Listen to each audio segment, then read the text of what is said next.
सब देवताओं ने मिल करके उस आदि शक्ति को, उस परम शक्ति को, उस पराशक्ति को पुकारा और पुकारते पुकारते पुकारते सबकी समाधि लग गई। क्या कहना, एकाग्र तो होना पड़ेगा। ब्रह्मा जी का भी चित्त एकाग्र न हो तो उनको भी दर्शन न मिले। हम आप तो फिर कौन गिनती में है। पुकारा और पुकारते पुकारते समाधि लग गई है। तभी आकाश में महान प्रकाश छाने लग गया, शीतल शीतल पवन प्रवाहित होने लग गई है। सुंदर दिव्य, जैसे जाने कितने असंख्य सूर्य एक साथ उदय हो गए हों और सबके सन्मुख सिंह पर सवार होकर के आदि शक्ति प्रकट हो गई।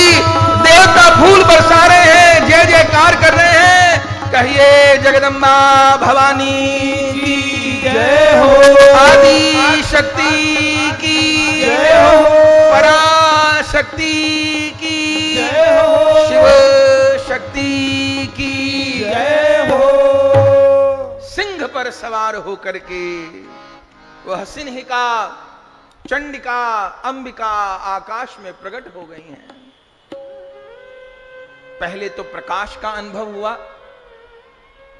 और फिर धीरे धीरे धीरे धीरे स्वरूप का अनुभव हुआ है।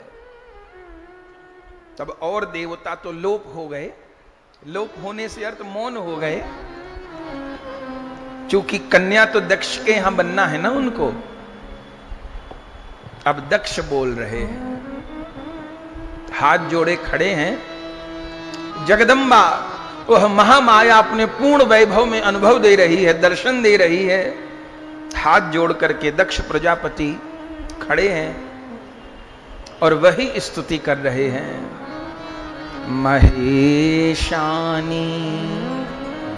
महेशानी नमस्तुभ्यं नमस्तुभ्यं सनातनी सनातनी जगदम्बिके जगदम्बिके कृपा कृपा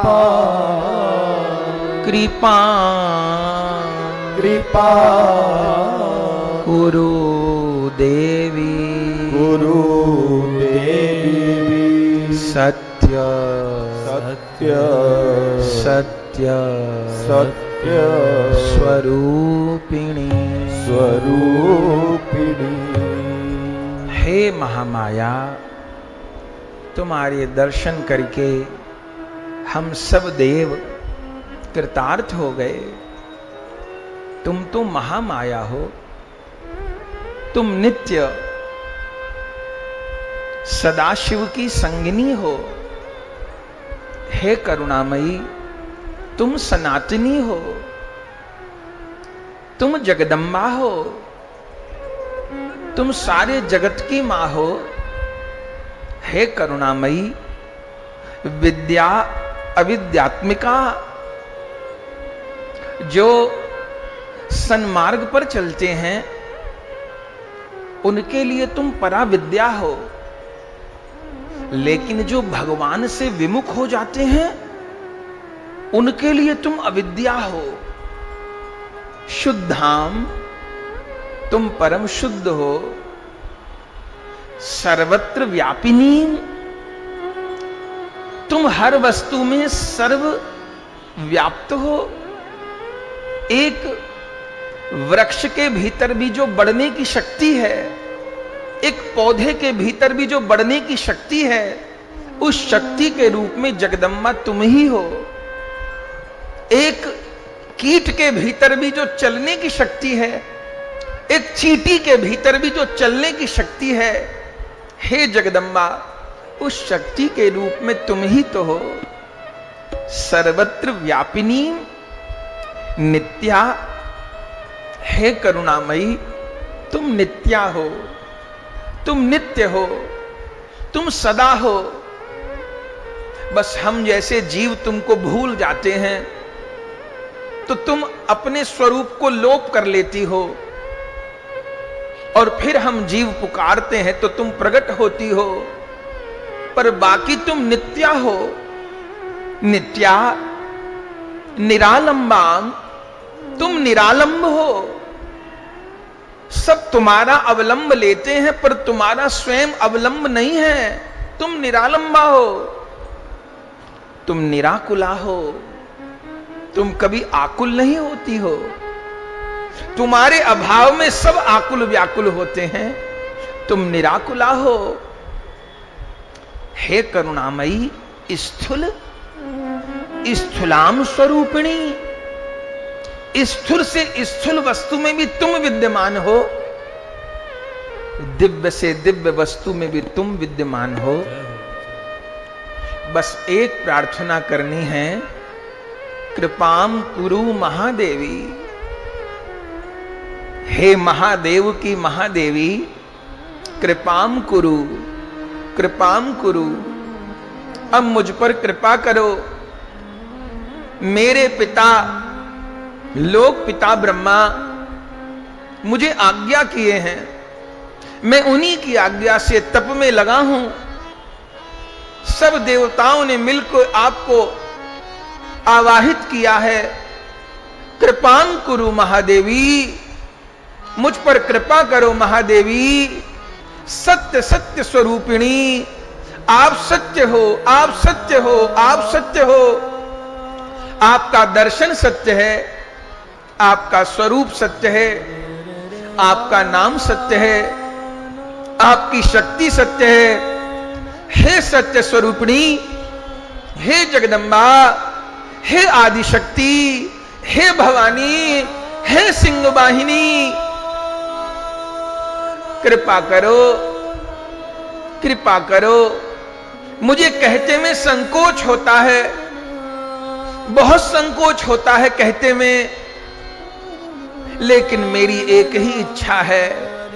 हे सबकी माता जगत जननी, तुम मेरे घर कन्या बन के आओ। लोक पिता ब्रह्मा जी का कहना है कि उनकी भ्रकुटी के मध्य से आपके शाश्वत स्वामी, आपके नित्य प्रियतम महादेव प्रकट हुए हैं। ऐसे ही आप इस प्रजापति दक्ष के यहां पुत्री बन के आओ, मुझे पिता होने का सौभाग्य प्रदान करो। हे जगदम्बा, मुझे और कोई वर नहीं चाहिए। कृपाम कुरु, कृपाम कुरु, कृपाम कुरु महादेवी, कृपाम कुरु। कृपा करो, कृपा करो, मेरा यह जन्म लेना सफल कर दो, मेरी वंश बेली को धन्य कर दो। आप अवतार लो और अवतार में मुझे पिता बनने का सौभाग्य प्रदान करो। हे सत्य सत्य स्वरूपिणी, यह दक्ष प्रजापति तुम्हारे सामने झोली फैलाकर भीख मांगता है।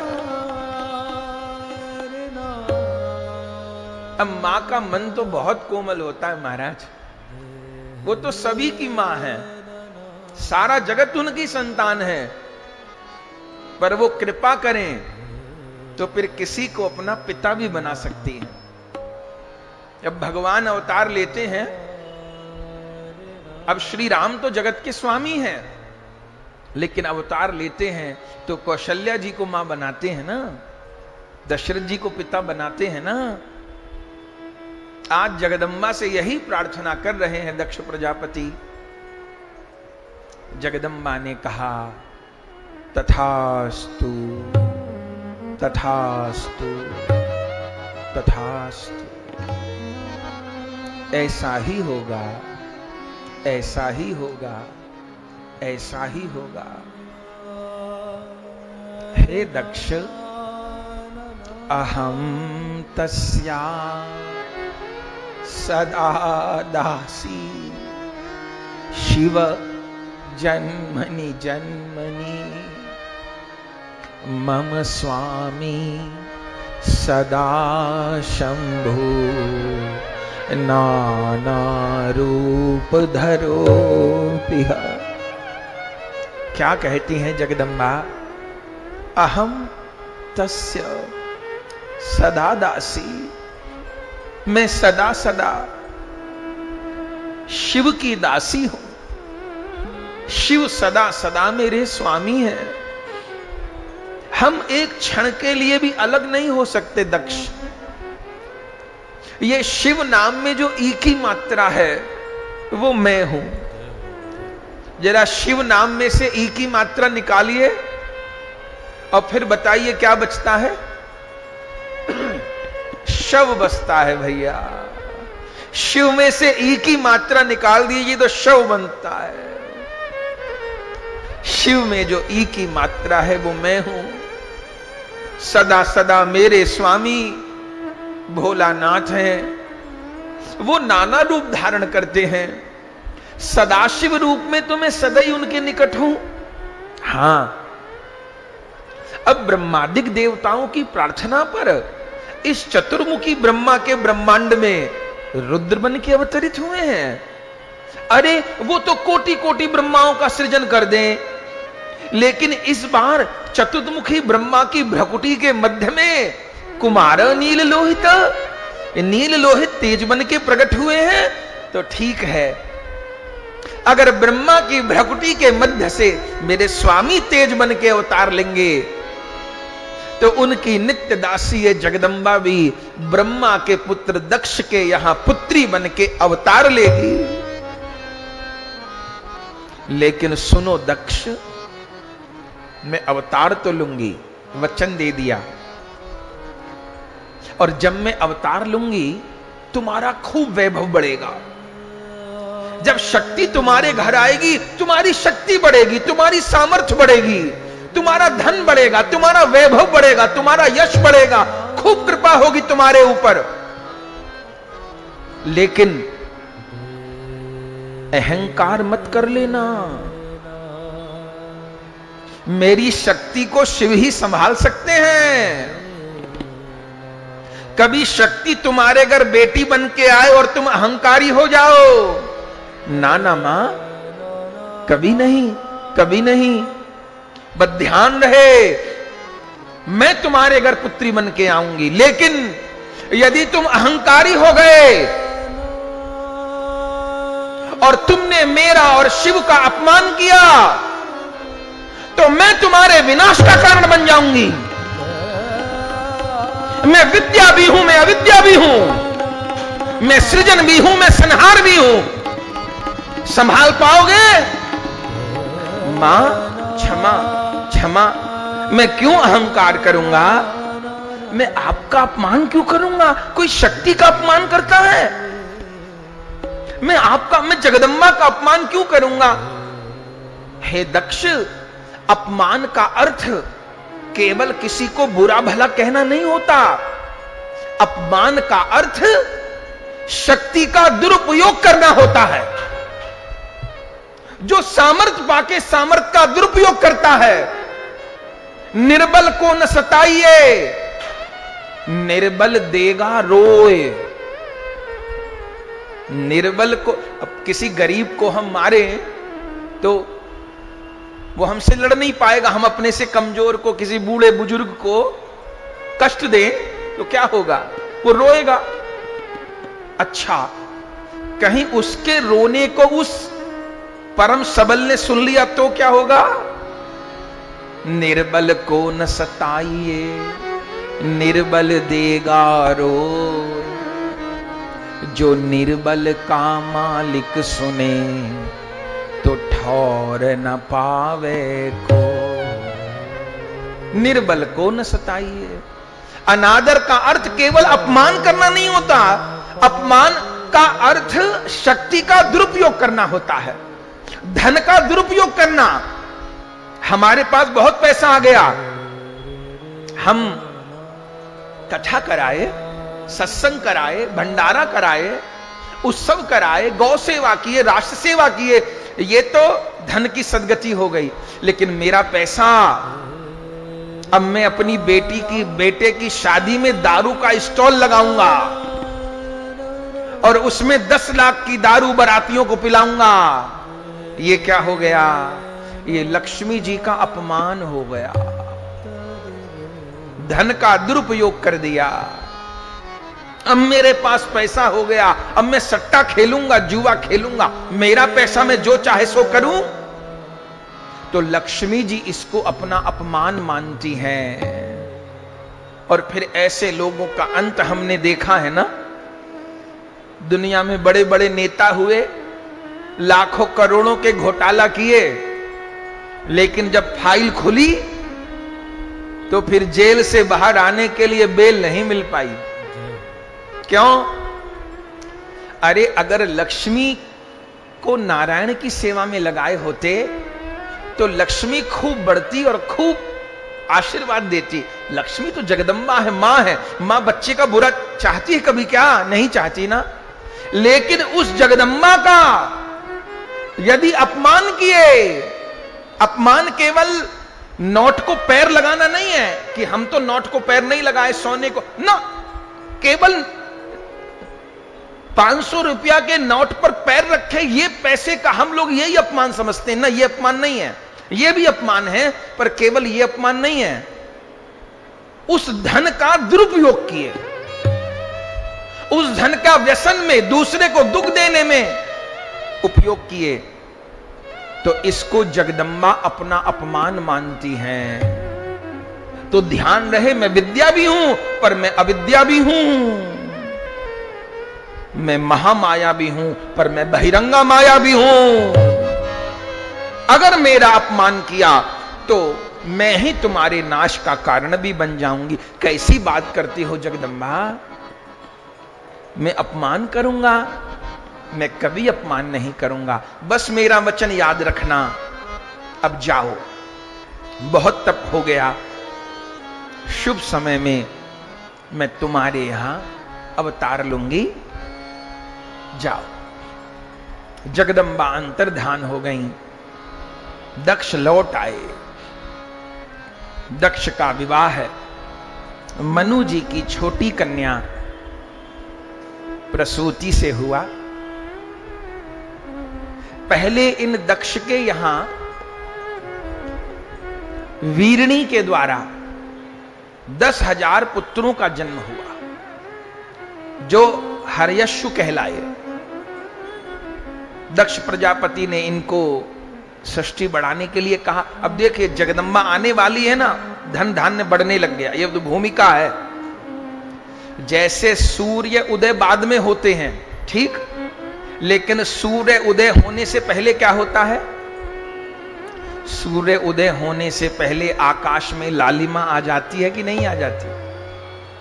बोले सूर्य उदय होंगे 6 बजे और प्रकाश हो गया 5:30 से। क्यों हो गया? सूर्य उदय का समय तो 6 बजे लिखा है जी, 5:30 पे उजाला क्यों हो गया? बोले सूर्य उदय होने वाले हैं, उसके पहले उनकी आभा आ जाएगी। जगदम्बा तो बाद में अवतार लेंगी, पहले पुत्रों का जन्म हो गया। सबको संतान उत्पन्न करने के लिए कहा। ये सारे हर्यश्व पुत्र नारायण सरोवर के तट पर तप करने गए, जहां सिंधु नदी और सागर का मिलन होता है। वहां नारद जी मिल गए। नारद जी ने देखा दक्ष के पुत्र तप कर रहे हैं। पूछा क्यों तप कर रहे हो? पता चला संतान को जन्म देने के लिए, अच्छी संतान का जन्म हो, इसके लिए तप कर रहे हैं। नारद जी वहीं नारायण सर के किनारे उन्हें ऐसी कथा सुनाए, वो तो सारे पुत्र लौटे ही नहीं, वहीं से वहीं बाबा जी बन गए। बेचारे दक्ष बाट ही देखते रह गए।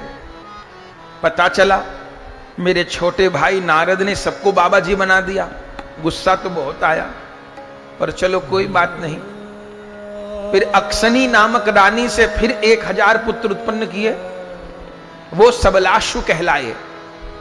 उनको भी कहा जाओ तप करो, फिर योग्य संतान को जन्म दो।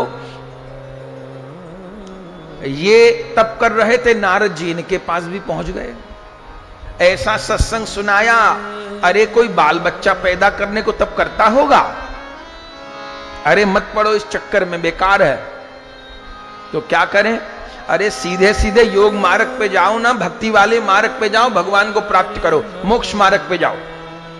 सबको मोक्ष मार्ग पे भेज दिया, सब बाबा जी बन के तर गए। बेचारे दक्ष प्रजापति बाटी देखते रह गए। अब उन्होंने पूछा भाई ये मेरे पुत्र लौट के क्यों नहीं आते हैं? बोले महाराज जो पहले हुआ था अब भी वही हुआ। क्या हुआ? बोले सब आपके छोटे भाई नारद की कलाकारी है, सबको वहीं के वहीं बाबा जी बना देता है, घर लौटने नहीं देता। अब तो बड़ा क्रोध आया। अच्छा नारद जी भी हमारे नारद जी हैं, किसी को गुस्सा आ रहा हो तो उसके सामने से हट जाना चाहिए। किसी को गुस्सा आ रहा हो, यदि माता पिता को गुस्सा आ रहा हो तो उनके सामने से दाएं बाएं हो जाए, और वहीं सामने ही खड़ा रहे और जवाब और देता रहे तो फिर और ज्यादा बात बढ़ेगी। दाएं बाएं हो जाए। पर नारद जी तो नारद जी, दक्ष प्रजापति को गुस्सा और आ रहा था, घर पे और पहुंच गए दक्ष प्रजापति के और बधाई देने लगे। भाई साहब बधाई है। बोले कौन चीज की बधाई है? बोले बाद में जिन बेटों को भेजा था तब करने, उन सबको मैंने मोक्ष के मार्ग पे भेज दिया बाबा जी। अब तो महाराज दक्ष प्रजापति एक तो वैसे ही नाराज थे और जले पे नमक छिड़कने का काम और कर दिया, तो नारद जी को श्राप दे दिया। क्या श्राप दिया? मुहुर्मुहुर् त्वं चरो में अधमाधमा विभवेद भ्रमतस्तेतः पदम लोकेषु न स्थिरम। अरे अधम अधमाधम में अधमाधम विभवेद भ्रमतस्तेतः, मैं तुझे श्राप देता हूं, तूने मेरा बड़ा अहित किया। क्या श्राप दोगे? बोले पदम लोकेषु न स्थिरम, तेरे पैर न ठहरे एक जगह। अच्छा मेरे पैर एक जगह न ठहरे तो क्या होगा? बोले बस तू कहीं एक जगह रुकेगा वहीं बिगाड़ खाता करेगा। तेरा खुद तो घर बसा नहीं, तू चाहता दूसरे का बसे नहीं। ठीक, अब तू कहीं एक जगह रुक नहीं पाएगा, घूमता रहेगा। ये मैंने तुझे श्राप दिया। अच्छा नारद जी को श्राप दिया। नारद जी भी श्राप दे सकते थे, वो भी प्रबल है, भगवान के मन का अवतार है। पर नारद जी क्या कहे? नारद जी कहे धन्यवाद धन्यवाद, साधुवाद साधुवाद। दक्ष प्रजापति ने कहा मैंने श्राप दिया, तुझे मुझे धन्यवाद कहता है तो अभी और श्राप दूं क्या? बोले दे लो, आपका ये श्राप तो मेरे बहुत काम आएगा। बोले कैसे काम आएगा? बोले मैं निरंतर भगवान के नाम का प्रचार करता डोलता हूं, वीणा बजाता हूं, रामकृष्ण नारायण नाम गाता हूं। अब घूमते घूमते कभी मुझे थकान भी होती है तो आराम करने का भी मन होता है, लेकिन भैया तुमने कृपा करके अब मेरे पैरों में ऐसी मोटर फिट कर दी है कि बिना प्रयास के मैं घूमते ही रहूंगा। और घूमता रहूंगा तो रात दिन घूम घूम के लोगों को भक्ति का उपदेश देता रहूंगा और लोगों को भगवान के निकट भेजता रहूंगा। दक्ष प्रजापति ने कहे तो उल्टा हो गया, हम तो श्राप दिए, इनके लिए तो श्राप भी मंगलकारी हो गया। तो ये जो शापानुग्रह है ये केवल नारद जी के लिए नहीं है। संत लोग टीका करते हैं, जितने भी नाम प्रचार में महापुरुष लोग ईमानदारी से जुड़े हैं तो ठाकुर जी उनके पैरों में एक चक्री लगा देते हैं। वो लोग एक जगह रुक नहीं पाएंगे। क्यों नहीं रुक पाएंगे? क्योंकि भगवान ही नहीं चाहते वो एक जगह रुकें। अब घूमते घूमते घूमते घूमते आज यहां कल वहां परसों वहां घूम घूम घूम घूम घूम घूम अपने प्रभु का संदेश सुनाते रहें, सबको सन्मार्ग पर लगाते रहे। अब दक्ष प्रजापति सोचने लगे क्या करूं, बेटों को जन्म दूंगा, ये नारद भैया सबको बाबा जी बना देगा, अब क्या करूं? तब कहा अब मैं केवल कन्याओं को जन्म दूंगा। आप सोचेंगे कि ये पुत्र को जन्म दूंगा, कन्या को जन्म दूंगा, ये क्या हाथ में होता है? हां जी हाथ में होता है। कैसे हाथ में होता है? भैया ये सनातन धर्म बहुत भारी विज्ञान है। हमारे शास्त्र कहते हैं जिस दिन धर्म पत्नी रजस्वला हुई, मासिक धर्म की अवस्था में आई, जिस दिन, उस दिन से 6 दिन गिन के, 6 दिन गिने, अब 6 दिन पश्चात यदि सम संख्या में गर्भाधान होगा तो पुत्र का जन्म होगा। और विषम संख्या में गर्भाधान होगा तो पुत्री का जन्म होगा। सोचिए, ये विज्ञान है, समझे? ऐसा समझिए कि 1 तारीख को जिसे संतान की इच्छा थी उसकी धर्मपत्नी रजस्वला हुई, 6 दिन बीते, अब 7वां दिन आया तो 7वीं संख्या विषम है कि सम है? बताइए। विषम सम तो जानते हैं ना, 2 से जिससे भाग हो जाता है जिस संख्या को, उसको सम कहते हैं। जो 2 से भाग नहीं होता वो विषम होती है। तो 7वीं संख्या क्या हो गई? विषम हो गई। 8वीं संख्या क्या हो गई? सम हो गई। ठीक। तो विषम संख्या में अगर गर्भाधान होगा, संतान के इच्छुक पति पत्नी संतान उत्पत्ति के लिए प्रयास करेंगे। अगर विषम दिनों में, माने 7वें दिन, 9वें दिन, 11वें दिन, 13वें दिन, 15वें दिन, 17वें दिन, 19वें दिन, 21वें दिन, तो क्या होगा? तो कन्या का जन्म होगा। और सम संख्या में, माने रजस्वला होने के 8वें दिन, 10वें दिन, 12वें दिन, 14वें दिन, 16वें दिन, 18वें दिन, 20वें दिन, 22वें दिन, तो पुत्र का जन्म होगा। उसमें भी शुक्ल पक्ष हो और शुक्ल पक्ष में बढ़ती तिथि हो, पूर्णिमा की ओर बढ़ती तिथि हो, उस समय गर्भाधान हो तो विशिष्ट शक्ति संपन्न पुत्री चाहिए, पुत्र चाहिए, जन्म होगा। बंधुओं, ये सब भारत के संस्कार हैं। ये हम बात बना के नहीं बोल रहे आपको, ये कोई टोटका नहीं है। हम हिंदुओं के जो 16 संस्कार हैं उसमें सबसे पहला संस्कार कौन है? जरा बताइए। अंतिम बता दीजिए, अंतिम कौन है? वो तो सब जानते हैं, अंतिम संस्कार तो अंतिम है। पहला संस्कार है भैया गर्भाधान। गर्भधारण किस दिन हो? गर्भधारण किस दिन हो? ये हमारे शास्त्र की महिमा है। वही क्रिया अगर बिना विवाह के अवैध संबंध में की जा रही है तो पाप है, और वही क्रिया वैदिक रीति से विवाह करने के बाद संतान उत्पन्न करने के लिए की जा रही है तो वो पाप नहीं है, वो गृहस्थ धर्म है। ये हमारे धर्म की विशेषता है। आदमी मर्यादाओं का पालन करे। आज भी ध्रुव प्रहलाद का जन्म हो, आज भी छत्रपति शिवाजी और महाराणा प्रताप का जन्म हो, तेजस्वी संतान का जन्म हो। बंधुओं, हम लोग छोड़ दिए, सब संस्कारों का त्याग कर दिए। अपने बच्चों के 16 संस्कार कराइए। संस्कारों से जीवन दिव्य होता है। सब लोग तिलक धारण करिए, सब लोग चोटी रखिए, सब लोग यज्ञोपवीत रखिए। हिंदू की पहचान कैसे होगी? सिख भाई को 7 मीटर की पगड़ी बांधने में शर्म नहीं आती, हमें चोटी रखे में शर्म आती है।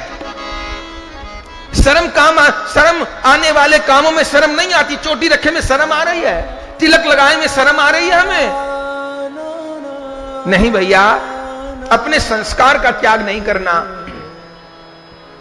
आनंद हो गया।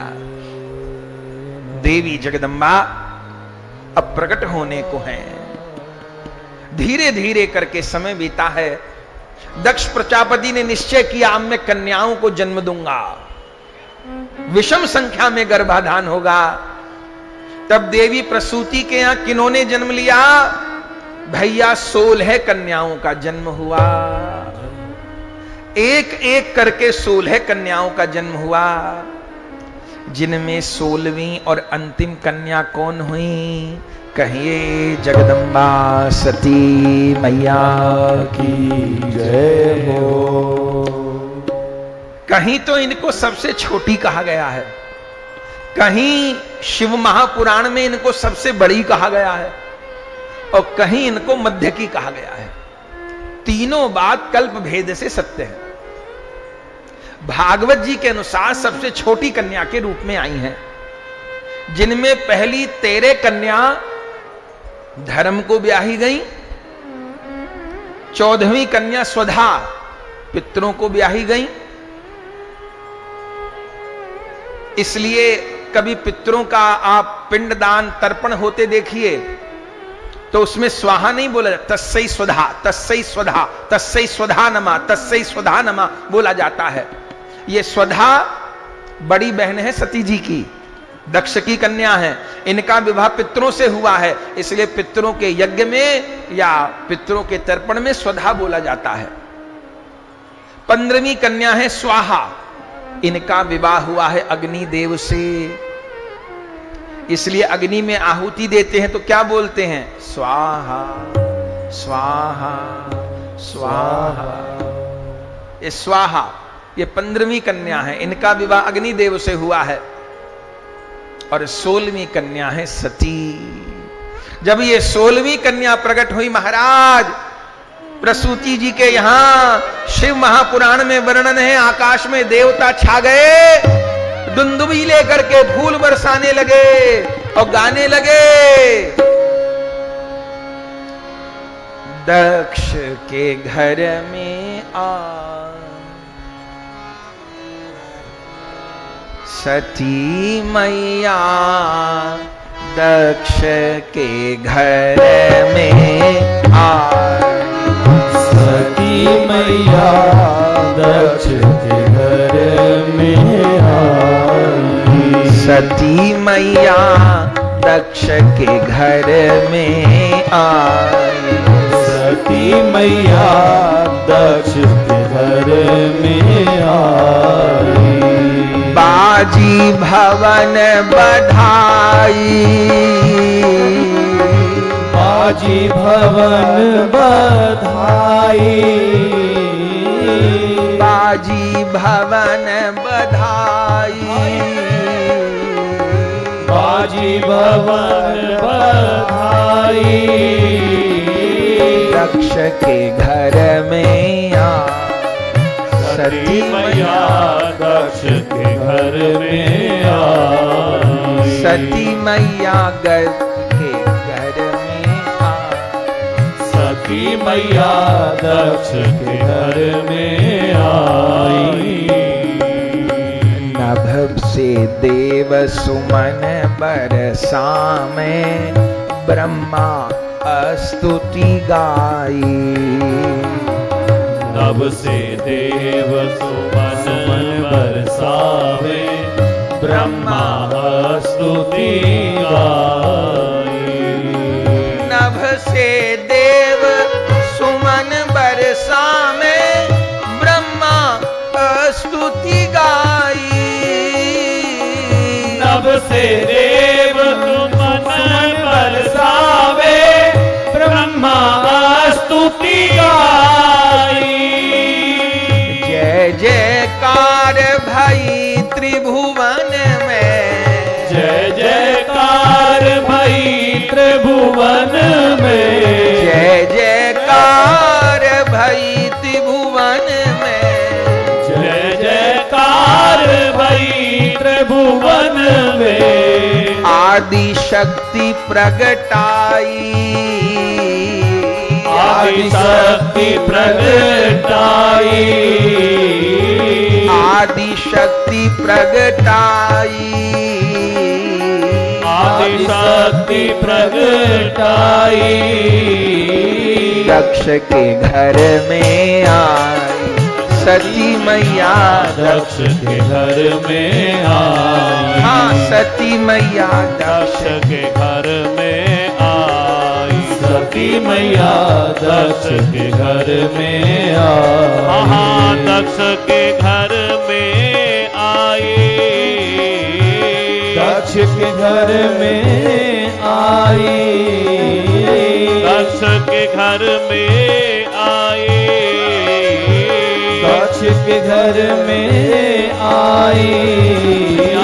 दक्ष के घर में आई। सती मैया दक्ष के घर में आई। सती मैया दक्ष के घर में आई। सती मैया दक्ष के घर में आई। क्या कहना महाराज, विस्तार तो बहुत है। जिस चरित्र को गाने लगी है उसी में मन लग जाता है। सती जी प्रकट हुई हैं, लेकिन कन्या के रूप में अब दक्ष का तो दिनों दिन वैभव बढ़ने लग गया महाराज। कभी तो हीरे की खान निकलती है घर में, कभी सोने की खान निकलती है घर में। दिन रात वैभव, धन, संपत्ति, मान, प्रतिष्ठा, पद सब बढ़ रहा है। और ब्रह्मा जी ने इनको सृष्टि का अध्यक्ष बना दिया, प्रजापति बना दिया। क्या कहना, ऊंचा पद मिल गया। धीरे धीरे करके सती जी बड़ी हुई हैं, लेकिन ये तो जन्मजात शिव की शक्ति है ना। छोटी छोटी सखियों के साथ खेलती हैं, तो इनका खेल भी क्या है, बस गंगा के किनारे प्रकट हुई हैं, गंगा जी के किनारे की रज लेकर के पिंडी बना लेती हैं, उसी की सेवा पूजा करती हैं। सखियां कहती हैं, अरे सती तू हमारे साथ खेल नहीं खेलेगी? सती कहती हैं, मुझे तो यही खेल अच्छा लगता है। कौन सा खेल? मेरे वाला खेल खेलोगी? हाँ खेलेंगी। तो जिसको जो फूल मिल जाए, जो फल मिल जाए, जो पत्ता मिल जाए, लेके आओ। ले आए। अब रज की मिट्टी की शिवलिंग बना ली, और अब सब फूल चढ़ाओ। अब बोलो नमः शिवाय, नमः शिवाय, नमः शिवाय, नमः शिवाय, नमः शिवाय, नमः शिवाय, नमः शिवाय, नमः शिवाय। यही खेल है। नमः शिवाय करके शिवलिंग की पूजा करती हैं और बड़ी हुई। बस जैसे जैसे बड़ी थी, ऐसे ऐसे आपकी तप में भी वृद्धि हुई थी। बड़ा वर्णन है सती जी के चरित्र का शिव महापुराण में। ये हम लोग रुद्र संहिता के सती खंड की कथा सुन रहे हैं। अब आप बड़ी हुई तो आपका तप भी बड़ा हुआ। आप हर महीने अलग प्रकार से पूजा करती थी। किसी महीने भोले बाबा को माने अभिषेक, बेलपत्र, कमल अर्चन तो प्रतिदिन करती थी, पर किसी महीने में मालपुआ और खीर का भोग लगाती थी। किसी महीने में गुड़ मिश्रित चावल का भोग लगाती थी। किसी महीने में पकवान का भोग लगाती थी। और जब माघ का महीना आता था, माघ के महीने में कितनी सर्दी होती है, शिव महापुराण में क्या लिखा है कि माघ के महीने में आप स्नान करती थीं, और स्नान करने के बाद वस्त्र नहीं बदलती थी मां, माने गीले वस्त्रों में सेवा करती थी, वस्त्रों को सुखाती थी शरीर पे। ऐसी आप सेवा करती थी। और सावन जब आता था तो श्रावण मास में 1 महीने के लिए आप निद्रा का त्याग कर देती थी। पूरे महीने बस बेल पत्र से अर्चन करती थी। नमः शिवाय ओम नमः शिवाय, नमः शिवाय ओम नमः शिवाय, नमः शिवाय ओम नमः शिवाय, नमः शिवाय ओम नमः शिवाय, नमः शिवाय ओम नमः शिवाय, नमः शिवाय ओम नमः। बेलपत्र अखंड माने बस नमः शिवाय, नमः शिवाय, नमः। माँ बाप देख देख के अचंबा मानते थे, ये इतनी छोटी सी हमारी लाडली इतनी सामर्थ्य इसमें कहां से आ गई। तो जो प्रसूति जी थी, माने सची जी की माता, दक्ष प्रजापति की पत्नी, वो कहती थी, आप भूल जाते हो, ब्रह्मा जी ने कहा था ना कि आपको वर मिला है, जगदम्बा हमारे घर पे अवतार लेगी। तो हमको लगता है इस सती के रूप में ही जगदम्बा ने अवतार ले लिया है। लेकिन माता पिता होते हैं ना, तो भले उनका बेटा या बेटी कुछ भी हो जाए, माँ बाप का ममता वाला ही भाव रहता है। तो दक्ष प्रजापति और प्रसूति जी का तो बेटी का भाव है, पर कभी कभी ये भी ध्यान आता है कि ये जगदम्बा है, कभी कभी भूल जाते हैं। धीरे धीरे युवती हो गई, पिता को विवाह की चिंता हुई। अपनी पत्नी को कहते हैं, तेरे कन्या तो धर्म को ब्याह दी, स्वधा पितरों को ब्याह दी, स्वाहा अग्निदेव को ब्याह दी। अब समझ नहीं आता सती किसे दूं, ये तो विलक्षण है। सोच ही रहे थे कि तुरंत ब्रह्मा जी प्रकट हो गए। अरे दक्ष, क्या सोचते हो? प्रणाम पिताजी। मैं विचार करता हूं कि अपनी कन्या सती मैं किसे प्रदान करूं। अरे दक्ष, तुम भूल गए वो सृष्टि के आदि में तुमने तप किया था, जगदम्बा मेरे घर अवतार लें। हाँ, किया था। तो तुमको आदि शक्ति ने कहा था अवतार लूंगी तुम्हारे यहां कन्या के रूप में। हाँ, कहा था। तो उस जगदम्बा ने ही तुम्हारी छोटी बेटी सती के रूप में उतार लिया है। अच्छा, ये मेरी बेटी सती जगदम्बा है, पर ये जगदम्बा जैसी तो नहीं लगती, इसको तो गोद में खिलाया है। अरे बेटी बन के आएगी तो गोद में ही खिलाओगे, और क्या करोगे? मां थोड़ो बोलोगे बेटी को। लेकिन है ये जगदम्बा, तो इनको किससे ब्याहूं? फिर भूल करते हो दक्ष, ये सदा सदा से महेश्वर की हैं और महेश्वर की ही रहेंगी, ये किसी और को नहीं ब्याही जाएंगी। ठीक है पिताजी, आप जो कहते हो मैं वही करूंगा। तो आप व्यवस्था करिए, मैं अभी जाके भोलानाथ को प्रार्थना करता हूं।